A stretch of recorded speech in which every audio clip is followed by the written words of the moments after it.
ठंड में बहू के ससुराल में पहली शादी। अरे इतने ढीले होकर काम करोगे तो कैसे चलेगा? शादी आज ही है, ये लाइट पूरे घर में लगा दो। अरे ओ हलवाई भाई साहब, आप भी शुरू करो बनाना, अभी से लगोगे तब जाके बारात आने तक सब होगा। एक बार स्वाति को देख कर आती हूँ। जैसे ही मालती कमरे में आती है तो स्वाति को सोता देखकर चादर खींचकर कहती है, आज इसकी शादी है और ये सो रही है। स्वाति चल उठकर नहा धो ले। माँ आपको पता है ना, नहाने के नाम से मुझे कितनी ठंड लगती है। माते अपनी पुत्री पर ऐसे जुल्म ना ढाओ, माते की लाते नहीं खानी है तो उठकर नहा ले, थोड़ी देर में पार्लर वाली आने वाली है। वहीं दूल्हे की माँ सुमित्रा सेहरा सजाते हुए बोलती है, इस दूल्हे के सेहरे में मेरा विवेक कितना जच रहा है। सुमित्रा जी जल्दी कीजिए, बारात बाहर तैयार खड़ी है। पूरा परिवार बैंड बाजे के साथ बारात लेकर जाते हैं। बड़े ही धूमधाम से विवेक और स्वाति की शादी हो जाती है। सुमित्रा स्वाति का स्वागत करते हुए कहती है, यकीन ही नहीं होता कि आज मैं भी सास बन गई, मेरे घर में भी बहू आ गई। छोटे छोटे भाइयों के बड़े भैया आज बने हैं भाभी के सैया। वेलकम भाभी, मैं हूँ आपका वन एंड ओनली देवर प्रेम। भाभी आपके और भैया की शादी में मैं बहुत नाचा हूँ, आपको भी मेरी शादी में नाचना होगा। पहले दिन से स्वाति सारी जिम्मेदारियां संभाल लेती है। थोड़े दिनों में प्रेम की शादी पक्की हो जाती है। बहू चाय बन गई है क्या? जी जी जी बस बन गई ससुर जी, छान कर ला रही हूँ। जब से इस घर में बहू बनकर आई हूँ, मेरी जिंदगी तो जैसे इस किचन में ही बीत रही है। सासू माँ, ससुर जी ये लीजिए चाय। सुन बहू, कल से चाय में अदरक, इलायची, लौंग भी कूट कर डालना, सर्दी पड़ने लगी है। अच्छा सुन बहू, प्रेम की शादी की तारीख निकल गई है, अगले महीने दिसंबर की। दिसंबर महीने का नाम सुनकर बहू के मुंह पर 12 बज जाते हैं। देवर जी की शादी भी दिसंबर में ही होनी थी, पहली शादी वो भी सर्दी में, मेरी तो वाट लग जाएगी। हर दिन के साथ सर्दी बढ़ती चली जाती है। अब रिश्तेदार भी आने शुरू हो जाते हैं। आओ कौशल्या जीजी, रास्ते में आने में कोई तकलीफ तो नहीं हुई? इतने में सर पर गठरी और बड़ा सा बक्सा लिए बुधन और गेंदा भी आते हैं। तभी मुंह में पान चबाता बुधन दरवाजे के बाहर ही थूक देता है। अरे कैसन भा सुमित्रा भौजी? अरे अरे अरे, बुधन आते ही कचरा कर दिया। जेठानी जी, बिटवा के ब्याह का बहुत बधाई।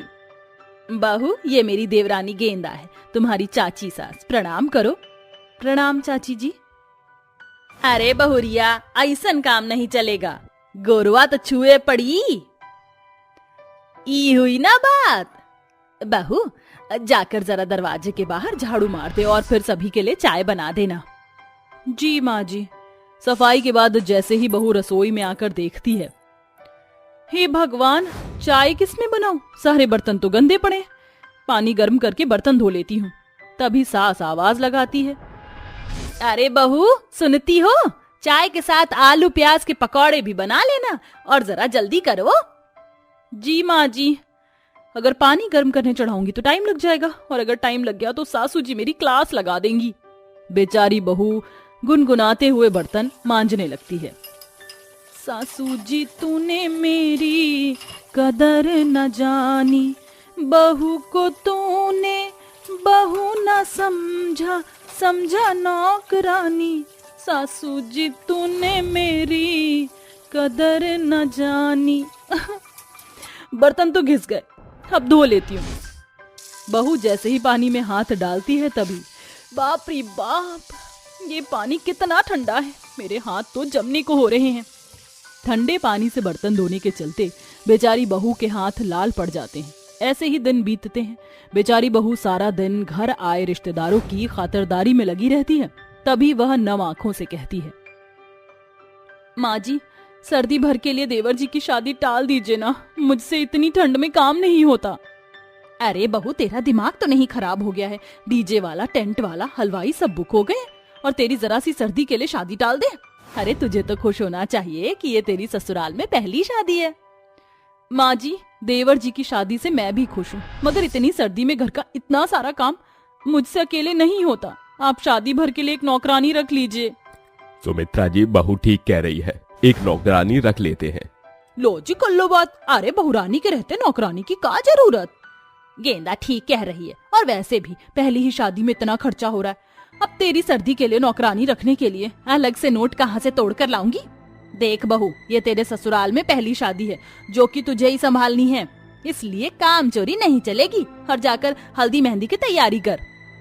बेचारी बहू आंखों में आंसू लिए भरी सर्दी में हल्दी मेहंदी की तैयारी में लग जाती है, जहां पूरा परिवार हॉल में इकट्ठे बैठे गजक मूंगफली खाते हुए शादी की खुशी मनाते हैं। वहीं उदास मन से स्वाति काम करती है।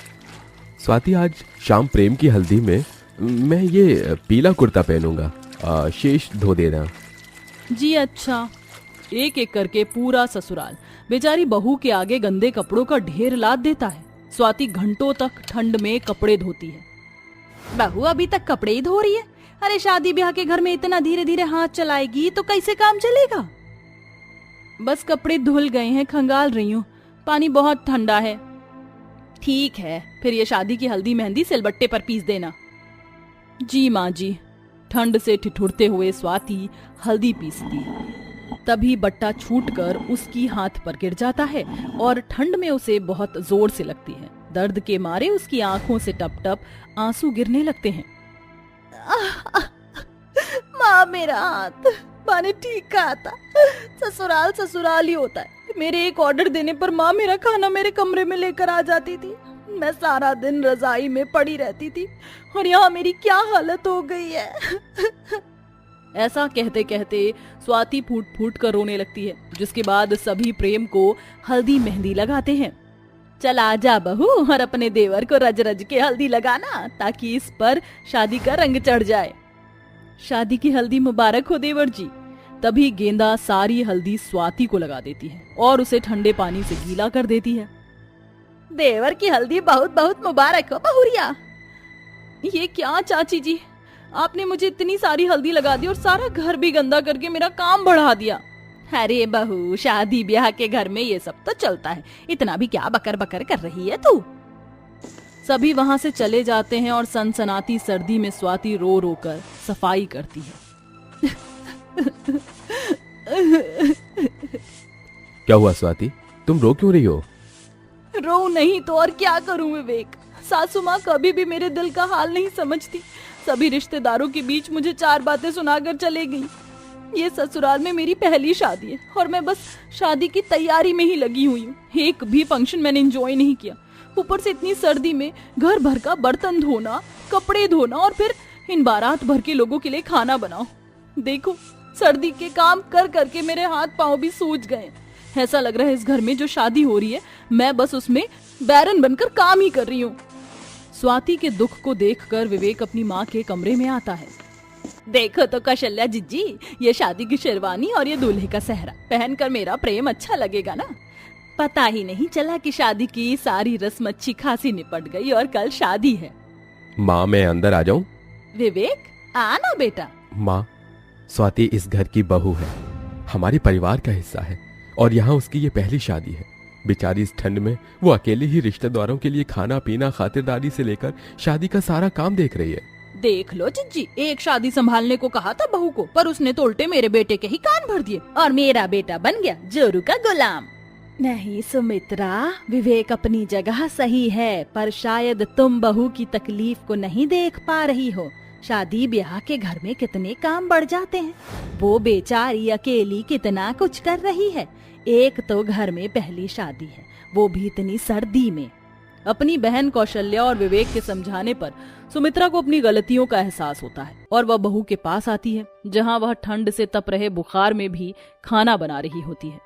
बहू, मुझे माफ कर दे। पहली शादी की आड़ में मैंने तुझ अकेली पर शादी की सारी भीड़ थोप दी। अब तू अकेली कुछ नहीं करेगी, हम भी तेरी मदद करेंगे। ये सुनकर बहू की आंखें भर आती हैं, जिसके बाद पूरा परिवार मिलजुल कर शादी की एक एक तैयारी करता है और शादी में बर्तन चौके के लिए वह नौकर रख लेते हैं, जिससे बहू अपने ससुराल की पहली शादी को एंजॉय कर पाती है और धूम धड़ाके से बारात निकलती है। लो चली मैं अपने देवर की बारात लेके, लो चली मैं, ना बैंड बाजा ना ही बाराती, खुशियों की सौगात लेके लो चली मैं। माँ, तुम और कितनी देर तक कपड़े सिलोगी? अब बाकी के कपड़े आने के बाद सी लेना ना, वरना कहीं भूज खत्म ना हो जाए। चलो ना, जल्दी चलते, मुझे बहुत जोर की भूख लगी है। बस थोड़ी देर और रानी बेटी, बस इस ब्लाउज की सिलाई होने वाली है, इसका काम निपटा लूं।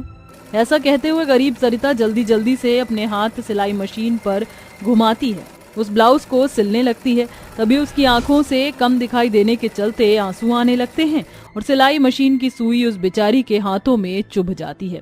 आह! माँ, तुम्हें क्या हो गया? तुम ठीक तो हो? कुछ भी नहीं रानी, मैं ठीक हूँ। अगर मेरी बच्चियों ने मेरे हाथों में से खून बहता हुआ देख लिया तो ये बेचारी परेशान हो जाएंगी। अपनी 5 बेटियों से अपना दर्द छुपाकर वह अपनी साड़ी से अपना खून साफ कर लेती है। बबीता, चंदा, गीता, रानी, आशा, चलो बेटी चलते हैं। माँ, क्या हम दावत का भोज खाने इन्हीं कपड़ों में जाएंगे? ये तो कितने फटे हुए हैं। कोई बात नहीं आशा, उतनी भीड़ में हमारे कपड़े कौन देखेगा? और वैसे भी माँ के पास इतने पैसे नहीं हैं कि वो हमें नए कपड़े दिला सके। 11 साल की बेटी गीता और 8 साल की बेटी आशा की बातें सुनकर सरिता की आंखों में आंसू भर आते हैं। तभी वह अपने आप को संभालती हुई आंसू पोंछ कर कहती है, अरे अभी देखो माँ, तुम 5 की सुंदर सी चोटी बना देगी। ये कहानी है गरीब सरिता की, जो कि एक दर्जी थी। सरिता अपनी 5 बेटियों को अच्छी जिंदगी देना चाहती थी, जिसके लिए वह दिन रात मेहनत से कपड़े सिलती है। मगर उसके गरीब होने के चलते लोग इस बात का फायदा उठाकर बड़े ही थोड़े पैसे देकर जाते। उसकी 5 बेटियों के बाल कम उम्र में ही बहुत ही लंबे और काले और घने थे। फिर थोड़ी देर में सरिता अपनी 5 बेटियों की अलग अलग डिजाइन की बढ़िया बढ़िया चोटी बना देती है। जरा देखो तो, अब लग रही है ना मेरी 5 बेटियां एकदम परियों की शहजादी, जैसे इस पूरे गांव में मेरी 5 बेटी के जितने लंबे बाल और किसी के नहीं। फिर वह उन्हें लेकर दावत में आती है, जो कि गांव के अमीर अमरनाथ के घर चल रही थी।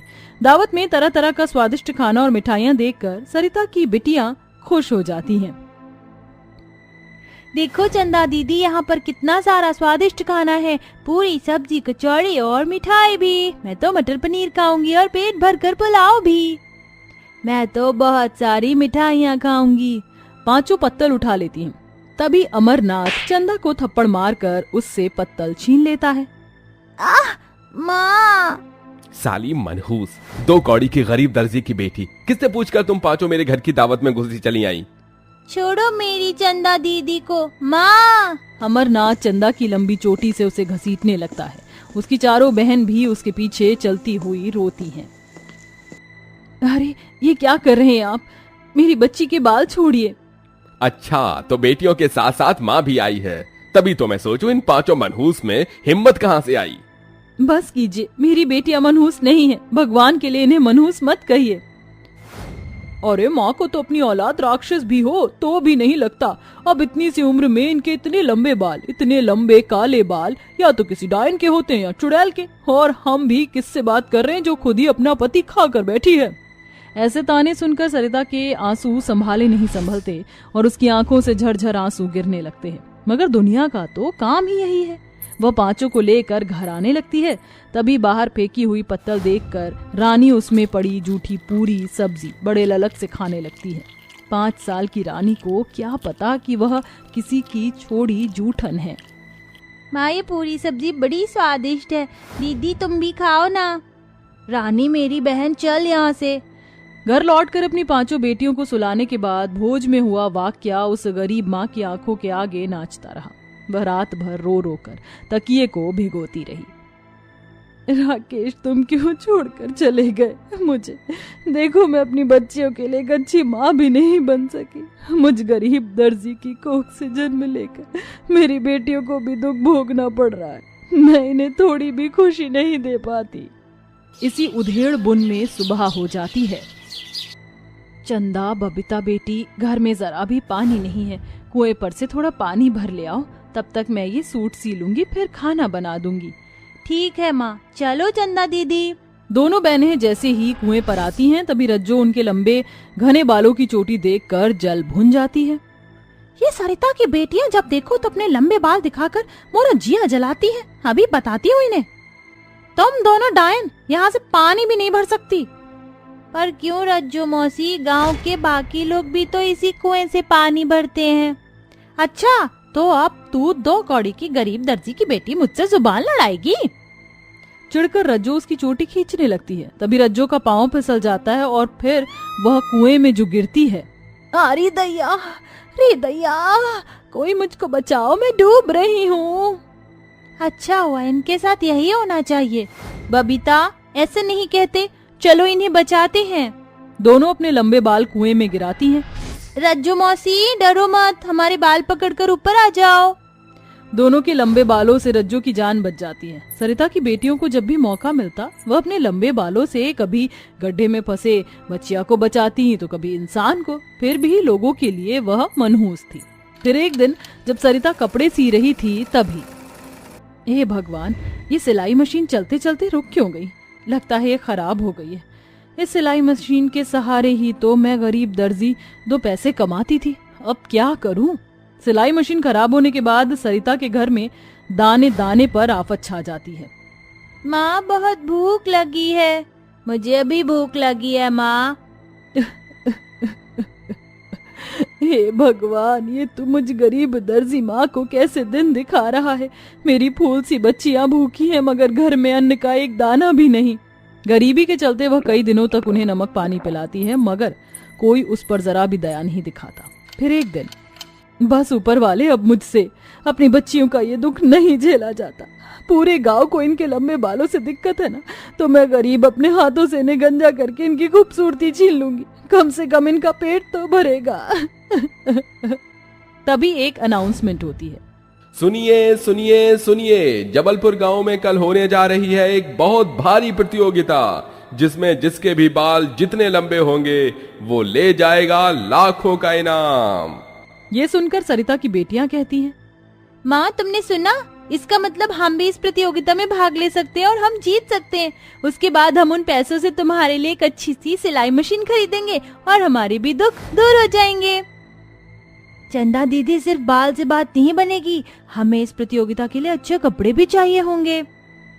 मैं बनाऊंगी तुम सभी के लिए प्रतियोगिता के कपड़े। सरिता उस सिलाई मशीन को चालू करने की कोशिश करती है, जिससे वह थोड़ी बहुत चालू हो जाती है।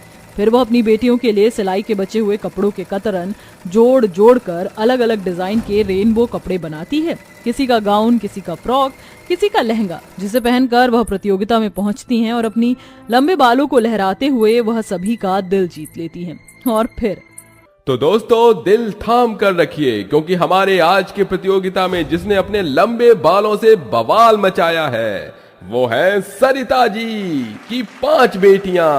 एक जोरदार तालियां हो जाएं, ये 5 लाख का इनाम इन प्यारी शहजादियों का हुआ।